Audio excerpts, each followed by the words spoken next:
આ તરફ સમાચાર સુરતથી, જ્યાં ઇકો સેલે કરોડોની છેતરપિંડી કરનાર શખ્સને ઝડપી લીધો છે। આ કેસમાં એક બાદ એક આરોપી દબોચવામાં આવી રહ્યા છે, ત્યારે સુરત ઇકો સેલે વધુ એકવાર કાબેલિદાદ કામગીરી કરી છે, જેમાં મ્યુલ એકાઉન્ટથી છેતરપિંડી આચરનાર આરોપી અમજદ શાહિદ શેખ સકંજામાં।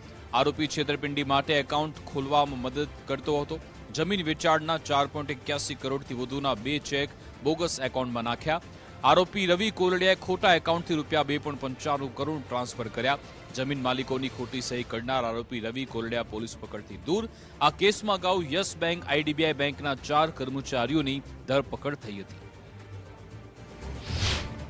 લોકોને ખોટી રીતે પ્રોપર્ટી અપાવવા માટેનો વિશ્વાસ આપી અને તેઓ સાથે વિશ્વાસઘાતની છેતરપિંડી કરતા હોય છે।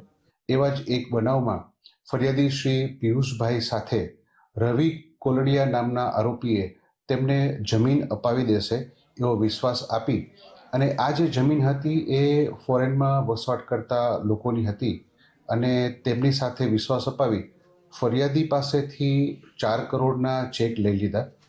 બેંકના કર્મચારીઓની પણ ધરપકડ કરેલ છે અને આરોપી રવિ કોલડિયા અને બેંકના કર્મચારીઓ વચ્ચે જે વ્યક્તિએ પોતે ગુનેગાર તરીકેની ભૂમિકા ભજવેલી છે એવા જ એક આરોપી અસમત ખાનની પણ ધરપકડ કરવામાં આવેલ છે।